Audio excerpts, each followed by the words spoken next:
Hello, and welcome to York Universe, the astronomy and astrophysics radio podcast, written and presented by the students, faculty, alumni, and friends of York University.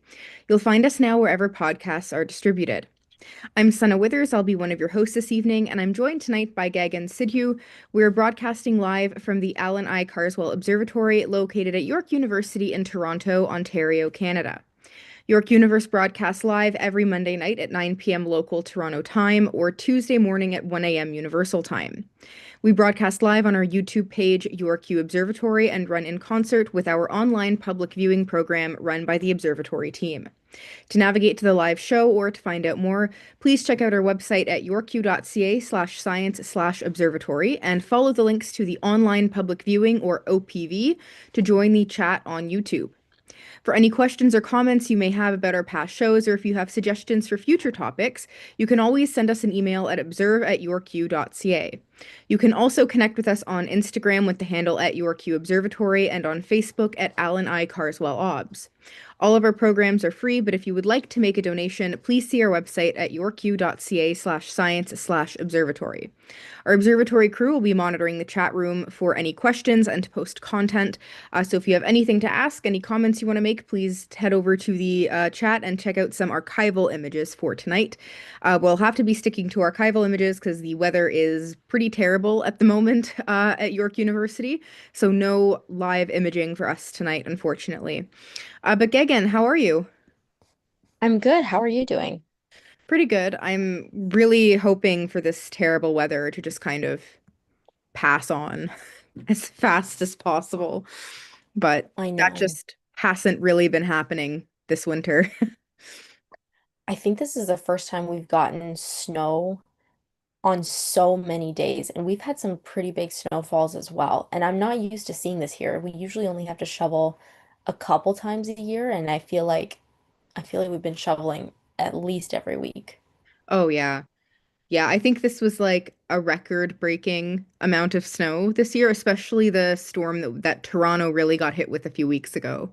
Yeah. Yeah. York had 3 snow days this year, which is really not something I ever thought I would see.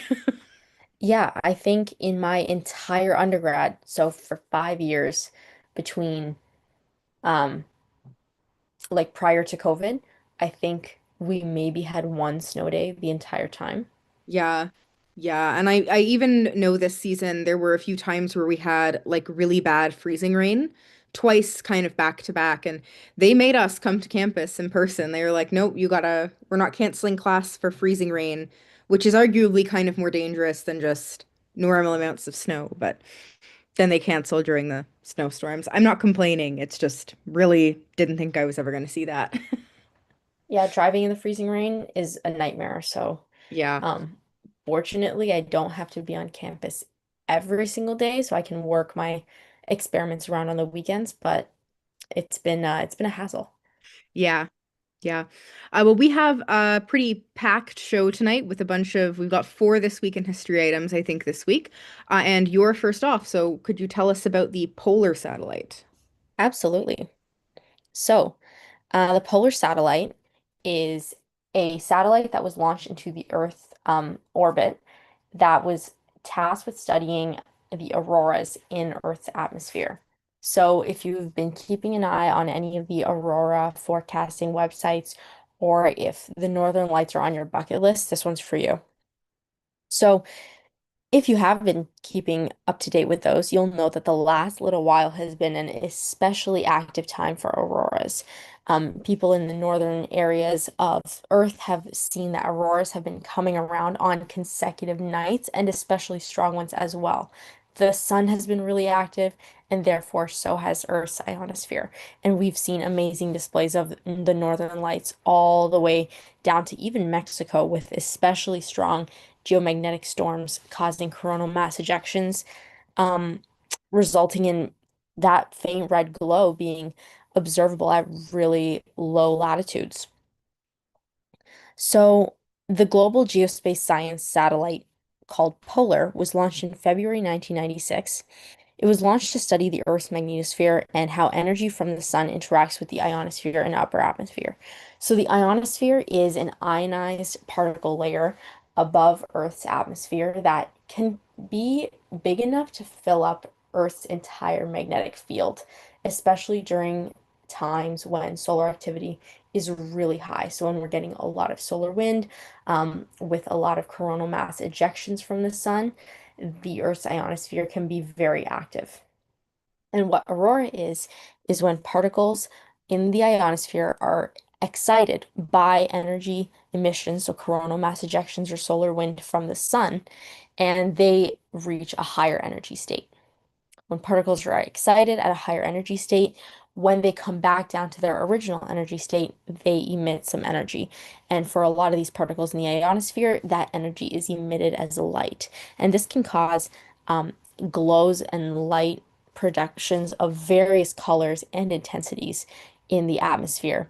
Auroras can come in red, purple, pink, blue, green, although the red and green auroras are definitely most common, and even white auroras sometimes. And their intensity varies depending on how much solar activity there is. So, Polar's job was to investigate the activity of charged particles in the Earth's ionosphere and how they interact with solar wind. So, what it did is it went up there, it created some images of aurora on both the north and south pole of Earth, and created some really striking images of the symmetry of the aurora, where it appears in response to solar wind and CMEs, and investigated exactly how the ionosphere works and what it's composed of during different periods of solar activity, whether it be high solar activity or low solar activity. This satellite was actually only scheduled to be in service for 2 years, and it ended up being in service for 12, retired in 1990 or 2008. So it did give us a lot of information. Auroras were kind of um, an unknown phenomenon for a really long time. And I know that it's something that a lot of um, people not too involved in astronomy are very curious about.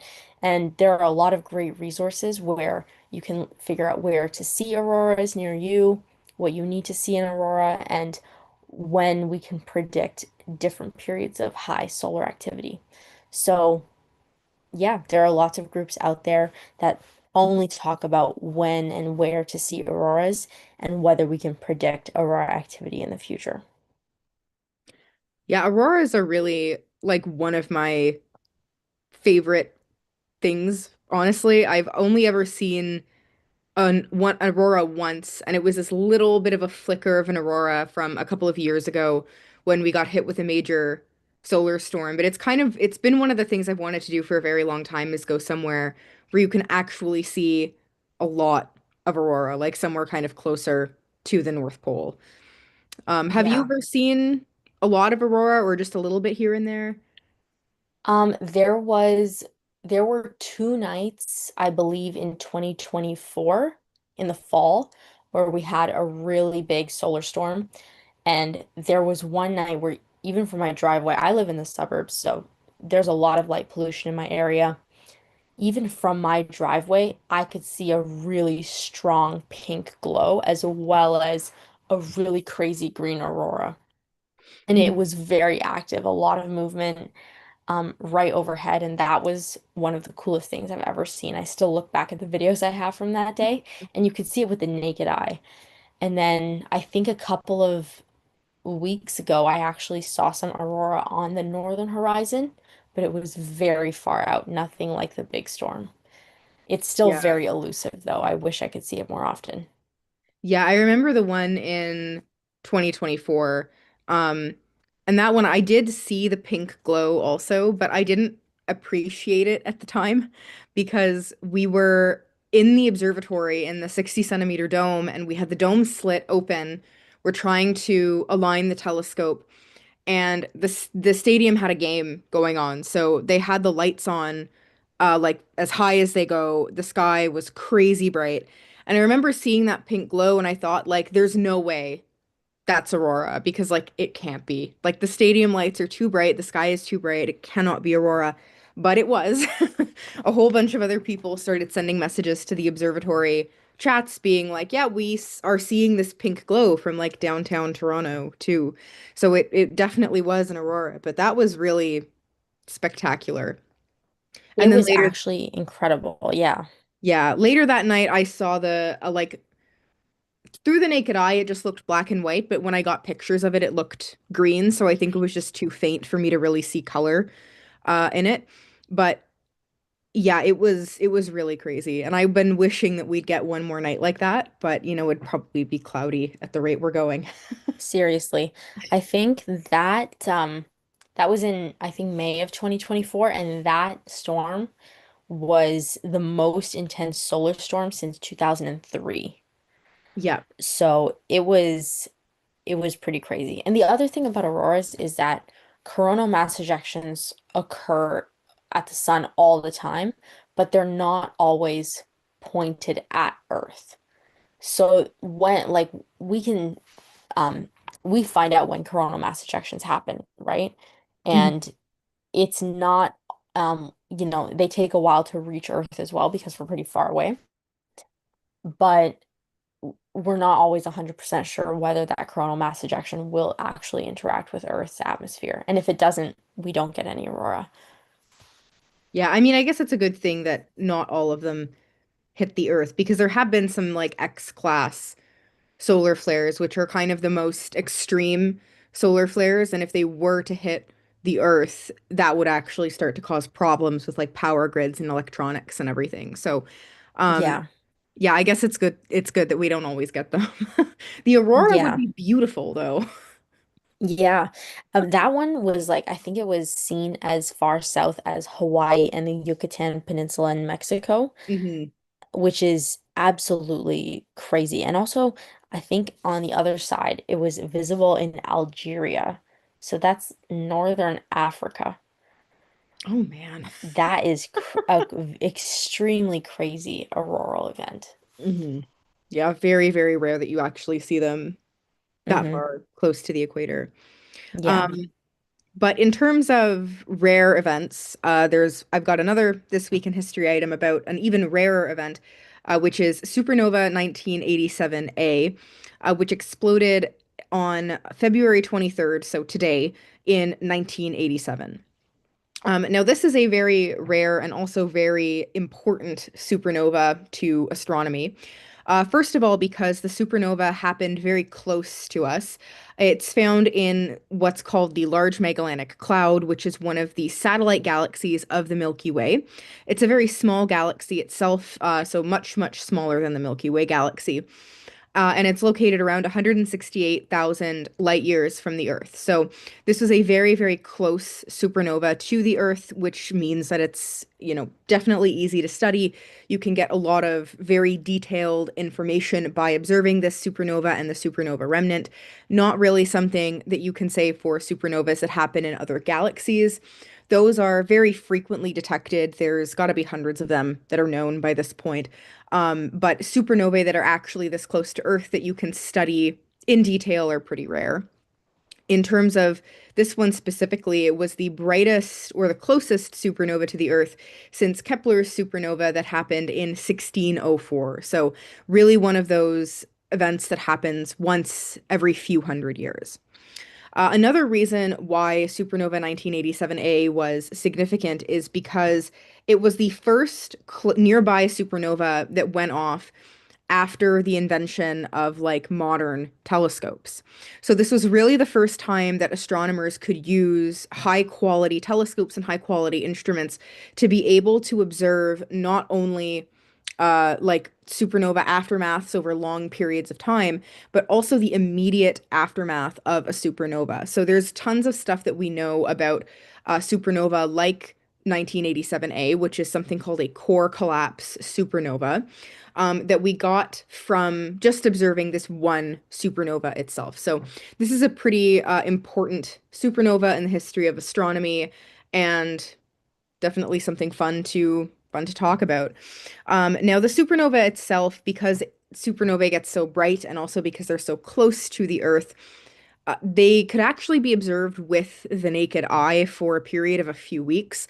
So at its peak brightness, it was magnitude 3, making it the brightest object in the constellation that it was in, and kind of easily recognizable as something that shouldn't be there if you understand the sky and you've observed these constellations frequently before. This is so much so that it was discovered independently by two separate astronomers, Ian Shelton, who was at an observatory in Chile at the time, and Albert Jones, who was in New Zealand. So they both kind of knew the sky well enough at this point that when they were essentially at work stargazing, they noticed this new star kind of appear in the sky and could recognize that as a supernova explosion. Now, after the explosion and word got out that this was actually a supernova, pretty much every telescope in the southern hemisphere pointed to supernova 1987A. It was only the Southern Hemisphere telescopes because it is only observable from the Southern Hemisphere in the Large Magellanic Cloud. But everybody basically started observing this supernova. So there was tons of detailed information that was learned about supernova explosions and how they are powered over longer periods of time. So this includes a discovery or kind of a confirmation that the longer term brightness of these supernovae right after the explosion is actually powered by radioactive decay. And this is something that I didn't actually know until I was reading about this supernova.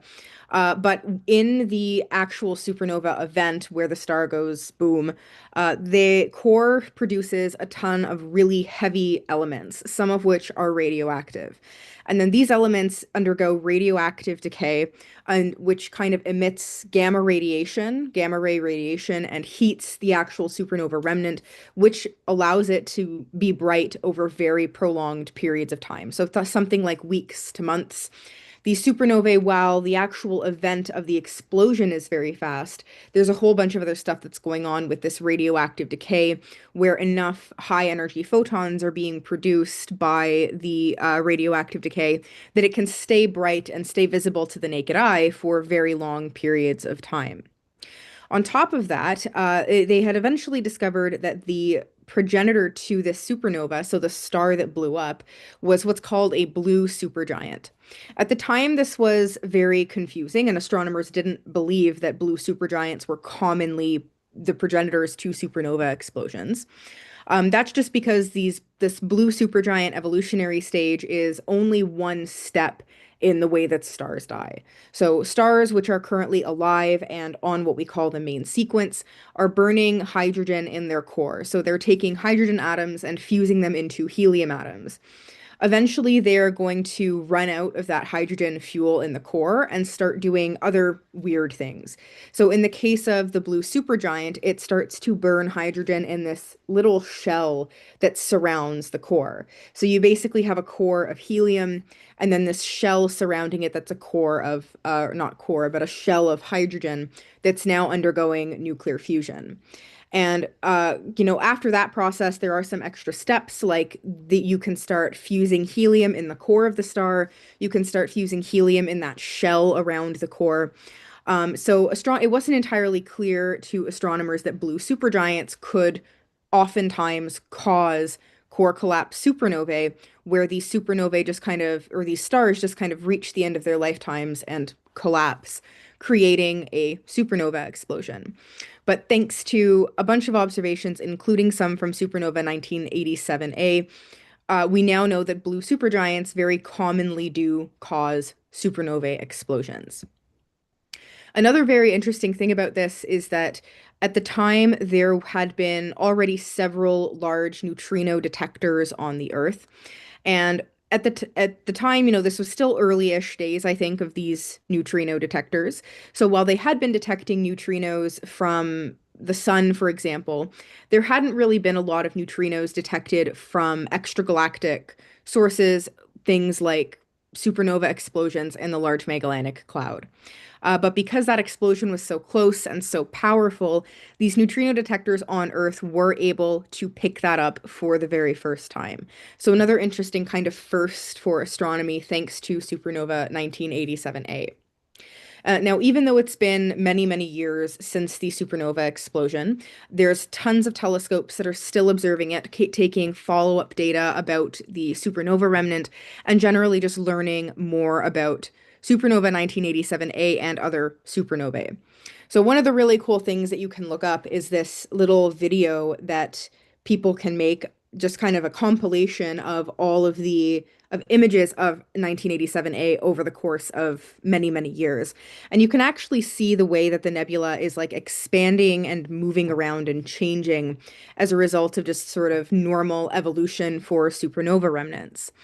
So there's still a whole lot of research that's being done into the longer term behavior of supernova remnants, and also in terms of finding the remnant itself for supernova 1987A, which is a neutron star. There was quite a debate about where exactly this neutron star was because nobody could find it. And the conclusion essentially that they came to is that the neutron star left over from the supernova explosion is there, but it's kind of shrouded in a whole cloud of dust. So it's very, very hard to see. There's quite a bit of indirect evidence for the neutron star being in the core of this, kind of dusty gas cloud. But it has been discovered only pretty recently, actually. Back to kind of 2019 and 2024, there were kind of pieces of evidence coming in from various telescopes showing that the neutron star itself does exist there. So this is definitely a really, really interesting object. A whole bunch of stuff has been learned about it over the years. So happy anniversary to Supernova 1987A. That's awesome. I've always wanted to see a supernova Same. in real life, and I know everybody is talking about how Betelgeuse is gonna ex go supernova very soon. And then there was that huge craze when it was kind of getting really big or emitting or Yeah. getting really bright a couple of years ago that everybody was talking about it. But it would be really nice to see something like that in real time. And it's visible in the daylight too. Yeah, yeah. If Betelgeuse went supernova, we would 100% be seeing it during the day for like weeks. That's Um, insane. I know it's supposed to happen soon on astronomical timescales, but like that's on human lifetime scales. It probably won't be soon. So I know Yeah. we're probably not going to see it, but I can still hope. We have Sometimes time. I'm observing Orion and I'm just kind of thinking, it would be real funny if we were like pointed at Betelgeuse observing it and it just went off. Wouldn't that be great? That would be insane. But would that maybe do catastrophic damage to the mirror? To the camera, yeah. The camera, Definitely. sorry, yes. Yeah, if we were using the sensitive camera, the CCD for like science observations, oh, it would cook the CCD. But you That know would be what? horrible. It would give us data on a supernova explosion in real time. So, You're right. might be worth We it. would be famous. Famous at least in the astronomy circles. Yeah, well, coming back to within our own solar system, you have another This Week in History for us. Yeah, definitely. So, in the past, we've sent a lot of probes, and we as humans, to visit Jupiter. The most recent being New Horizons. Jupiter's always been a subject of great interest ever since it was discovered. So, for the past 400 years, it has been under pretty much constant observation by astronomers, amateur and professional worldwide. New Horizons is the most recent probe that visited Jupiter. It was a mission to Pluto that was launched in 2006, and 13 months later, it actually reached Jupiter. So that was pretty fast, only about 11 months. And it used a gravity assist from Jupiter for a huge speed boost on its way to Pluto.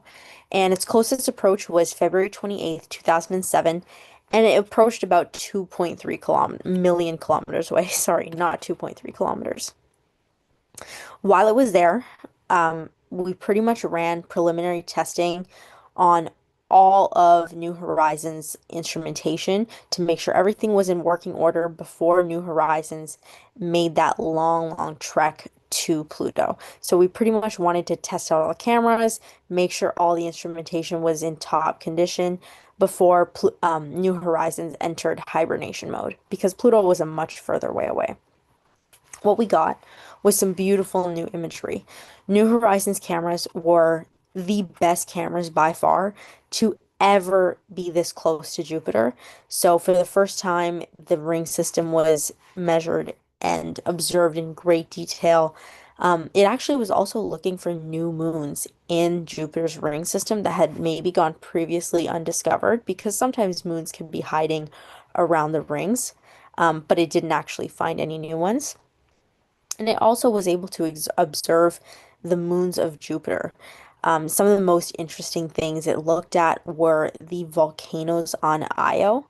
So, Io, one of the moons of Jupiter, has pretty large volcanoes on it, and these massive geysers that explode all the time. And so these volcanoes were observed mid-eruption, um, and they were all across the surface. I believe there were actually almost 13 new eruptions that had not previously been recorded, were observed by New Horizons during that flyby. And it also took some more detailed images of Callisto's water ice surface. So Callisto, the moon, has a massive layer of ice all across its surface, and this was observed in pretty great detail by New Horizons as well. After New Horizons visited Jupiter, it continued on its flyby. It was flying at 23 kilometers per second relative to the sun at that point, with the added 4 kilometers per second it got from the Jupiter flyby. And it went into hibernation mode shortly after its Jupiter pass because it actually had 9 more years, 8 more years until it ended up reaching Pluto and turning back on all its instrumentation. So it only took 1 year to get to Jupiter and 8 more years to get to Pluto, even though it was traveling 20% faster. So that should give you an idea of the scale of our solar system. But it was still an amazing flyby that resulted in a lot of great imagery and information about the atmosphere of Jupiter, its storms, the Great Red Spot and the Small Red Spot on Jupiter. Um, Lots of great information came out of the New Horizons flyby. Yeah, that's one of the things that's like really great about a lot of these solar system probes is that they kind of do a lot of different things. I mean, the Voyager probes are kind of the classic example of this, where they, I think it was Voyager 1 or 2, looked at two of the outer solar system planets, Jupiter and Saturn, and then the other Voyager probe looked at all four of them, so Jupiter, Saturn, Uranus, and Neptune. So you really get like a lot of different information out of these space probes on a whole bunch of different areas in planetary science, which is always a fun thing to do. Yeah, and you get to see the geology of the different moons, which is really hard to observe sometimes because obviously they kind of live in Jupiter's shadow and are difficult to observe all the time. But it actually observed some of the volcanoes on Io in such great detail, it was able to detect the height of the volcanic plumes. And I think the biggest one was a 330-kilometer plume off of Oh. Io, which is crazy. Yeah, the outer solar system moons are like some of the most interesting things in our solar system, just in general. They're so dynamic. They're basically each one of them is its own entire world with its own different like they have subsurface oceans. You have these ones that have volcanoes. It's just really crazy. They're one of also like one of the most interesting parts of our solar system. Definitely. Yeah. But in terms of planets, again, we're staying close to home for this week in history item, which is February 24th, 1969, the launch of the Mariner 6 mission to Mars. So Mariner 6 was a twin spacecraft along with the Mariner 7 space probe. Both of them launched to the planet Mars to do flybys of Mars, so they weren't orbiters or landers or anything. They were just going to do similar to the Jupiter flyby, just kind of fly by Jupiter or fly by Mars in this case, and then keep on going. And since this was in 1969, they were going to be providing some of the highest resolution images and data for Mars that astronomers had up until that point. So while Mariner 6 launched on February 24th, 1969, Mariner 7 was launched a bit later on March 27th. So not only was Mariner 6 able to study Mars itself, but it was also able to help kind of inform the way that the Mariner 6 flyby would actually go, which ended up happening around 5 days after the Mariner 6 flyby of Mars. Now, Mariner 6 in particular launched on board an Atlas Centaur rocket. This was one of the more powerful rockets at the time, so it allowed for payloads that were heavier and larger and more complicated, meaning Mariner 6 and 7 both had sort of a very unique set of instruments and had a unique ability to collect data that other probes to Mars hadn't been able to do before. When the actual flyby for Mariner 6 happened, that was on July 31st, 1969. And the probe was set up to take images every 42 seconds of Mars, around within the first 15 to 20 minutes of the actual closest approach to Mars. And by today's standard, that's actually not all that many images. I'm not sure how many the New Horizons probe got on its flyby of Jupiter or of Pluto, but I suspect they were a lot more frequent than every 42 seconds. But nonetheless, it was able to produce some of the highest resolution images of Mars that had ever been taken to date. It showed some areas that were very heavily cratered, kind of almost like the moon's surface. It also took images of the poles and images of these areas on Mars that are very, very dark. So they just have these dark colored surface features. I think it's the soil is just kind of darker in certain areas on Mars's surface. And astronomers using ground-based telescopes had actually mistaken those features for canals. But the Mariner 6 probe was able to completely rule out that interpretation based on higher resolution data. Mariner 6 also had various instruments on board to study the atmospheric composition and even some of the surface composition of Mars. So it detected frozen CO2 in polar ice caps on Mars. It also measured its atmospheric pressure, composition, and temperatures, showing that Mars was a lot colder than the Earth. It was had lower atmospheric pressure than the Earth, and that its atmosphere was made up primarily of CO2.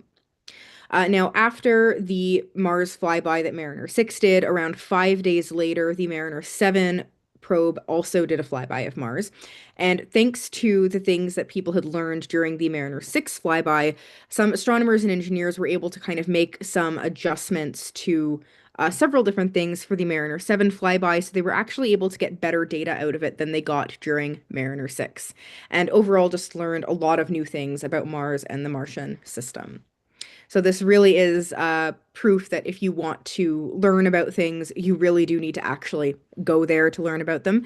You can do a lot of work with space or ground-based telescopes, but the best thing to do is actually just to get up close and personal with these planets to learn about them and their moons. Yeah, definitely. Yeah. It's always so much better when seeing things up close because I think assumptions can always be made with distance. Obviously, this is kind of redundant, but it just allows us to investigate in so much more detail. You can look at, atmospheric composition. Um, you can look at atmospheric activity and other things going on, but everything is just, you know, more expensive but better. hmm Yeah, and it kind of sucks having to wait like 10 years between a launch and the actual probe reaching the planet or dwarf planet. That Seriously, yeah. that would have really, really sucked. Like one of the things I hadn't fully appreciated is that there's a lot of people who probably like started off their careers working on some of these very long-term missions and then or maybe not started off their careers, but they spent a lot of their time working on these missions. And then by the time the probe actually reaches whatever planet it is that they're wanting to observe, like decades have gone by sometimes. Like this is not like a trivial thing to do. So, yeah, that must really suck having to wait that long for some of these things. Yeah, definitely not. And Yeah. I think some people would probably inevitably have switched projects, switched job positions, Oh, yeah. Yeah. even retired before they get the chance to actually appreciate what their work was able to give them. Oh, absolutely. Absolutely. But we're actually more or less on time for the first time in a while. But to anyone who's just tuning in, you are listening to York Universe, broadcasting live from the Allan Carswell Observatory at York University in Toronto, Ontario, Canada.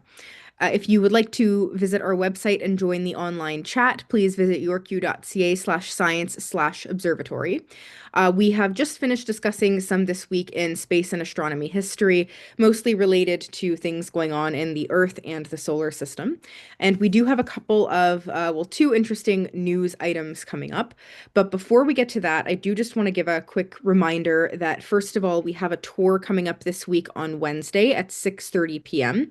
As usual, the tours are free, but we do ask that you get tickets ahead of time just so we know how many people are coming when. So if you visit our website, there are links to zephy.com where you can actually get free tickets and reserve a time slot. So if you'd like to come see the 1 meter and 60 centimeter telescopes, please come join us. And if it's clear, we'll also be able to open up the 1 meter telescope and do some observing. On top of that, if you're looking at to do some observing of your own this week, this is a really, really good time to observe the planets in our solar system. So if you go to observe around 30-ish minutes after sunset, you'll be able to observe Mercury, Venus, and Saturn with the naked eye, which will be found kind of low to the horizon in the west. And then if you look more southeast and higher up in the sky, you'll see Jupiter with the naked eye. If you have a telescope or at least some powerful binoculars, you'll also be able to observe Uranus and Neptune. So this is what's called the Planet Parade. The peak of the Planet Parade is on February 28th when all of the planets are going to be visible. But this is really not like it's a one time and you miss it sort of deal. So if you go out anytime this week or next, you'll be able to observe the Planet Parade. So I'm definitely going to try and observe this if we get some clear skies this week. It seems like a really fun thing to do. But Gagan, you have a news item for us, uh, kind of an unfortunate one that I wasn't looking forward to hearing, but nothing can really be done about that. So go ahead. Yeah, I mean, better safe than sorry, especially when we are, talking about crewed missions. There's a lot more on the line, and we always want to make sure that the safety of our astronauts is our utmost priority. And that's what NASA is doing right now. So if you guys haven't heard, Artemis 2, which is the upcoming lunar mission, which is going to be the first crewed mission of the Artemis program, is actually going to be delayed a little further than we originally thought. So Artemis 2 is scheduled to be the first crewed test flight of the lunar Artemis missions. The Artemis program eventually wants to establish a permanent lunar base, so they want to put people on the moon long term.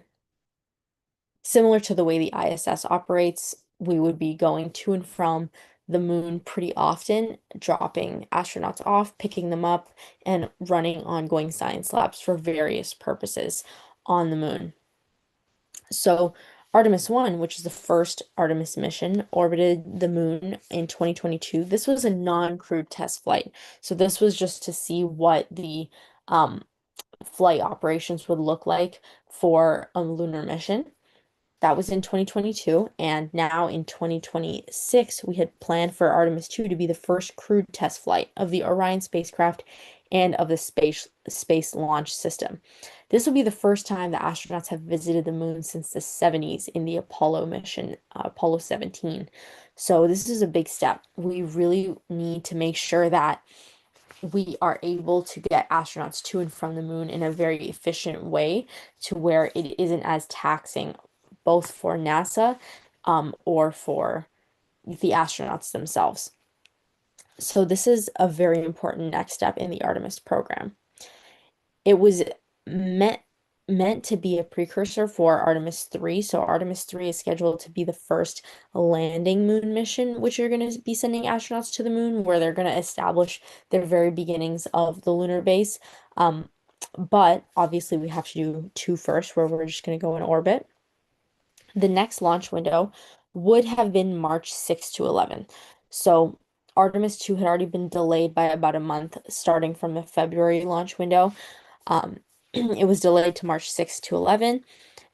And lunar missions usually only have a launch window of a few days every month. So that's why it's a very short time period. NASA is actually having to roll Artemis back into the vehicle assembly building to continue testing and figure out what is going on. So what happened was Artemis 2 was undergoing a wet dress rehearsal. This is pretty much where um, everybody involved with the launch will run a rehearsal of what is scheduled to happen on the launch day. And the wet dress rehearsal is called a wet dress because it occurs with the liquid propellants all loaded into the spacecraft. So everything is pretty much running as they would be doing on the actual launch day, minus the actual launch. The wet dress rehearsal actually went totally fine. This is Artemis 2's second wet dress rehearsal, and everything was successful. But 2 days after the wet dress rehearsal on February 21st, where they discovered that there was an issue with the helium delivery to the upper stage part of the spacecraft. So the helium flow was experiencing some interruptions, and this can cause issues with the fuel supply to the engine. Helium is what is used to pressurize the liquid oxygen and hydrogen, which are used as propellants for the spacecraft. So this flow could have the possibility of being far more dangerous than a small leak. So the wet dress rehearsal is going to have to be redone, and they are rolling the Artemis 2 back into the vehicle assembly building for further testing to determine what needs to be done to take care of this helium flow issue. So the next launch window is going to be from April 1st to 6th, and astronauts are actually quarantined 14 days before a, a projected launch date. So they were in quarantine already when this interruption was discovered. So they were released from quarantine. They're going to be back in quarantine 2 weeks ahead of April 1st. So obviously, the last thing we want to do is send astronauts up into space and one of them has a cold or something worse, anything contagious, when they're a long way away from help, even though we usually do have a doctor on board those missions. Um, but the good thing is we get to see the Artemis 2 roll out again. So, for anybody who hasn't seen it before, the vehicle assembly building, which is one of the biggest buildings on the planet in terms of volume, because this is where they build those massive rockets, and it has to be big enough to house the rockets in one piece. This is about 4 miles away from the actual launch site. So they have to roll Artemis 2 very slowly on a platform over to the launch base. And now they're rolling it all the way back. But it's a pretty great sight to see. The photos that came from the first rollout were very incredible. So hopefully within a week or two, we'll see Artemis 2 roll out again and we'll actually be able to have a successful launch in April.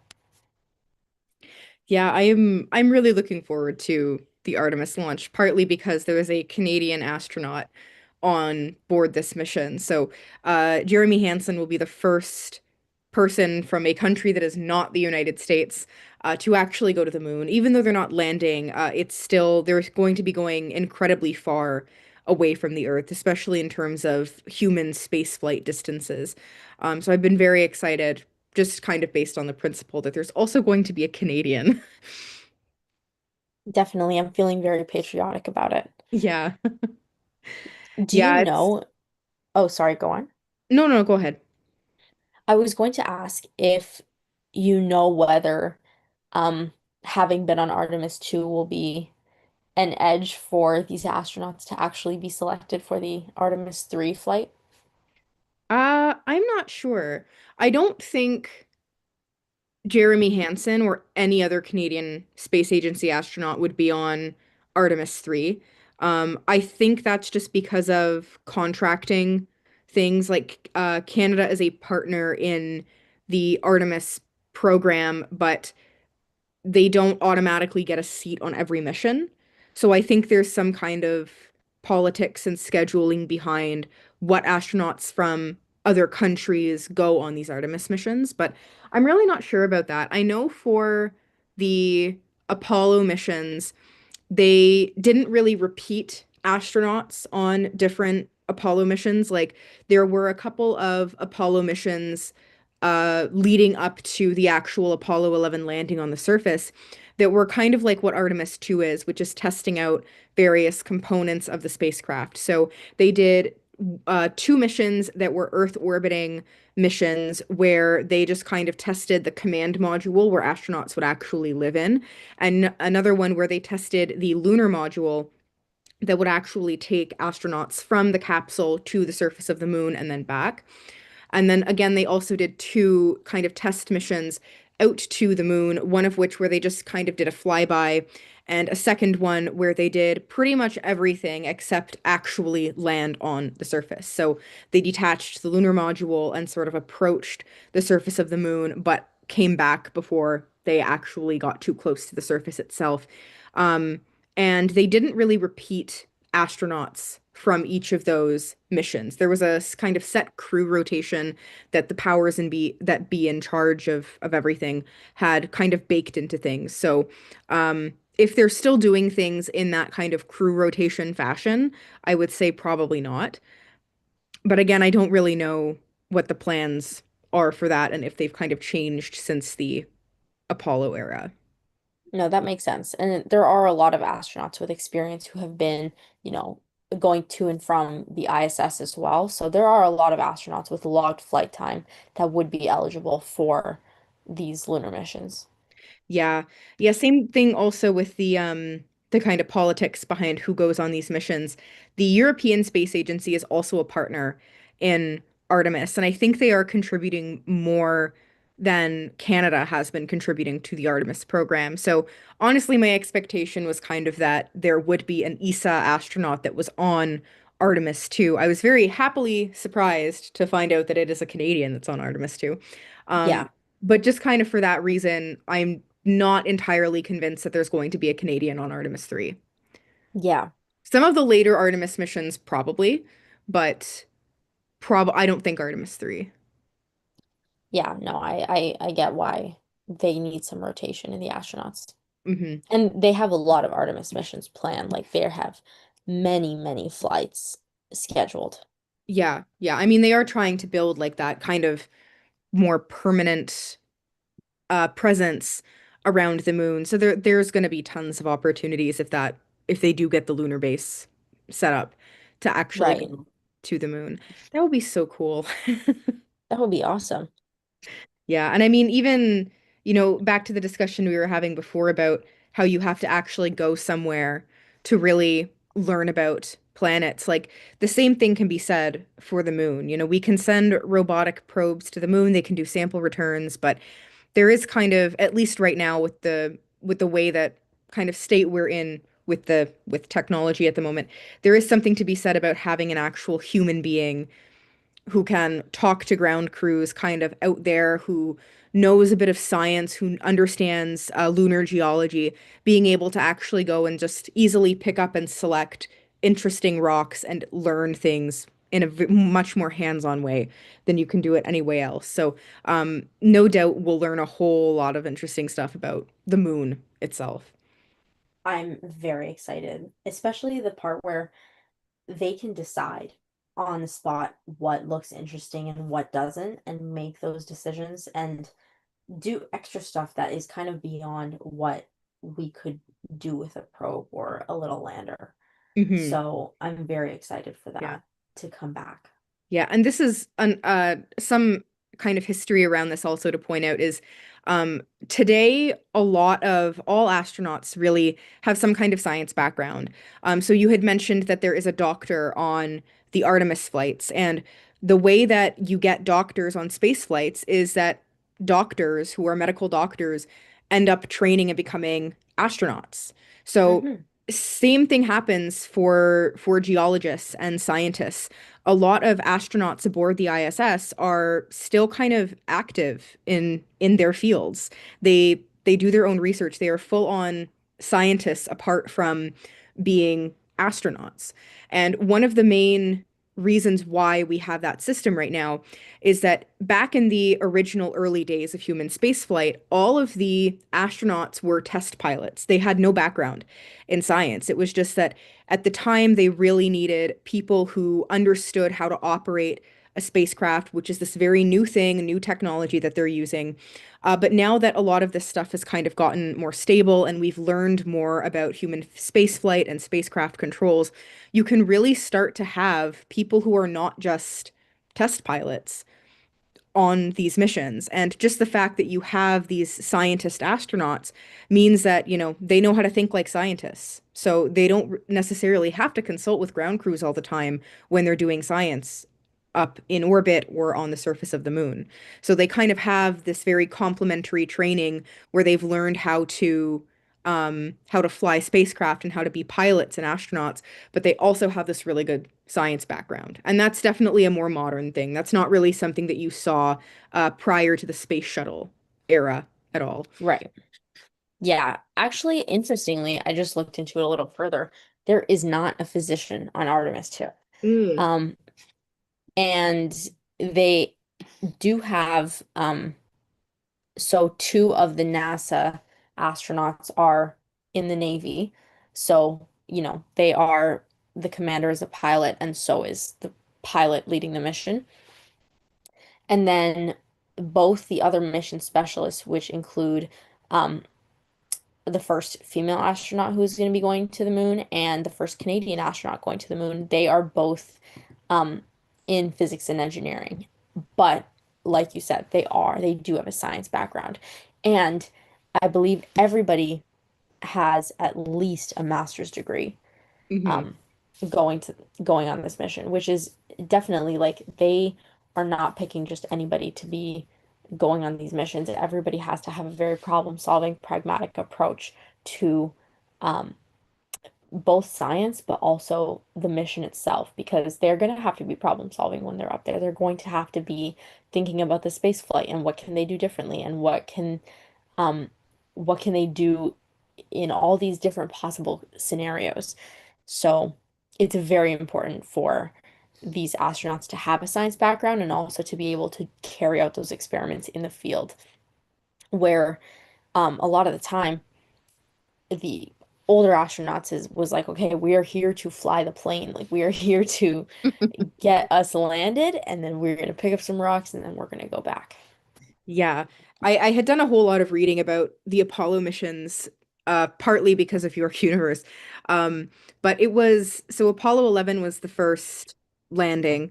Then Apollo 12, they had to deal with the what they called the pinpoint landing, where during the Apollo 11 mission, they ended up landing way off base. So engineers and scientists at NASA ended up coming up with a procedure for a pinpoint landing where they could actually really precisely land the spacecraft exactly where they had wanted it. So, and then, Apollo 13, there was the near disaster where the command service module blew up and they had to just return to Earth without actually landing on the moon. So, all in all, you only actually got a full-on scientific exploration of the moon on like Apollo 15, which was because all of the other missions were kind of concerned with actually being able to land the spacecraft properly and learn the kind of physics and engineering background that they needed to be able to safely get there and back. And it wasn't until later missions where they really started giving the astronauts a lot of scientific training in lunar geology. And another fun fact, one of the places that that training happens is actually in Ontario. There's an area that astronauts have been brought to for, I believe some of them also in the Apollo era, but I'm not 100% sure about that, where they can kind of do like mock lunar explorations and learn how to select interesting targets and everything. So I guess the approach in the 60s with the Apollo missions towards the later missions was let's get test pilots and train them to be scientists, but now the approach is slightly different where you really do include a lot of science. So, Definitely. yeah, really, really looking forward to that. But that was a bit of this week in history in the in the news section. You're right, yeah. I But think for the yeah. Yeah, so I've got the last news item and I'll be kind of quick about it. But there's this really interesting discovery of a new galaxy that is called a dark matter dominated galaxy or a dark galaxy. Now, all galaxies have a lot of dark matter in them. Dark matter itself is this really um, mysterious substance in the universe that we know virtually nothing about. All we really know about it is that it interacts with gravity and it doesn't interact with pretty much anything else. So we can see the influence that things like that dark matter has on things, like the way that galaxies rotate and the way that their stars kind of move around within the galaxy itself. But we can't actually observe it directly. It does not emit any light. It doesn't absorb any light. So it's definitely a very weird thing that astronomers and physicists have known about for a very long time. It's a huge area of research as to what exactly is dark matter, especially because it's so much more abundant than the normal matter that makes up the Earth and us and stars and galaxies. So around 5% of the stuff and the mass in the universe is normal baryonic matter, but then around 30% is dark matter. The remaining 70% is dark energy, but that's a topic for another day. But most galaxies are pretty much dominated by dark matter. There's typically levels of around 20% normal baryonic matter that you see as stars and gas and dust and pretty things in galaxies. And then the rest of the 80% of the mass of a galaxy is dark matter. But astronomers recently ended up doing this survey using images from the Hubble Space Telescope, where they were looking for these groupings of globular clusters. Globular clusters are just these kind of massive collections of hundreds to potentially thousands of stars that are all kind of packed together in a relatively small area. And in this search, they ended up identifying a handful of objects, including these very low surface brightness galaxies where they're just very, very dim and hard to see, and two galaxies which were candidate dark galaxies, where they pretty much are entirely made up of dark matter. They have a couple of globular clusters, which is how they were able to be identified. But apart from that, they are just dominated by dark matter that we can't see. So they're nearly invisible. For one of those candidates, CDG2, they were able to get follow-up imaging and data from the Hubble Space Telescope, Euclid Space Telescope, and the Subaru Telescope in Hawaii, and actually confirmed that CDG2 is made up of 99% dark matter. So it has four kind of faint globular clusters, and then there's a handful of other stars in this galaxy that give off a faint glow where the galaxy actually is. But that only consists of about 1% of the total mass of the galaxy, and the other 99% is dark matter. So this is a very rare, very weird object that's also incredibly hard to detect because you can't really detect a galaxy if you can't see it. And this thing was very, very faint, very difficult and challenging to detect. They do also have another candidate dark galaxy, but I don't think they got follow-up data yet for that one, although I'm sure that's coming. But the scientists who wrote the paper on this object sort of theorized how this CDG2 ended up being dominated by dark matter, which is that it used to have a lot more mass in gas and stars, but as a result of interactions or mergers with nearby galaxies, a lot of that material ended up being stripped away. So you ended up with a normal looking galaxy that had around 20% of its mass being dark matter, or sorry, baryonic matter, and then it lost most of that. And what was left over was this 1% uh, baryonic matter and 99% dark matter, which is pretty crazy. That is especially insane. I've been seeing a lot coming out now, especially very recently, about the discovery of dark matter. and its composition in galaxies, even the Milky Way. And I think it's crazy that we still don't know very much about it, but Yeah, and there's been so many kinds of experiments going on about looking like trying to understand what dark matter is. It's not really just an astronomy problem anymore. This is also starting to be like a physics and particle physics problems. So there's a lot of physicists who've been doing research trying to detect dark matter particles, trying to see if there's any sorts of interaction with them that has just like been completely coming up empty. Um, so it's very weird. Everything we know about the universe is pretty much based off of the behavior of 5% of the matter in the universe, which is a little bit ridiculous to think about. that's very Um, crazy. yeah, yeah, I'm sure this problem will be solved someday, but not tonight. It's not going to be us. Nope. No, I want to look at baryonic matter in galaxies, not the dark matter. But Yeah. um, anyways, you have been listening to York Universe, the astronomy and astrophysics program written and presented by the students, faculty, alumni, and friends of York University. The hosts this evening have been Gagan Sidhu and myself, Sana Withers. You can always connect with us on Instagram with the handle at York U Observatory and on Facebook at Allan I Carswell Obs. If you'd like to check out our website for show notes, content, updates, and contact info, please visit us at yorku.ca/science/observatory. Thanks for tuning in, clear skies, and have a good night. Have a good night.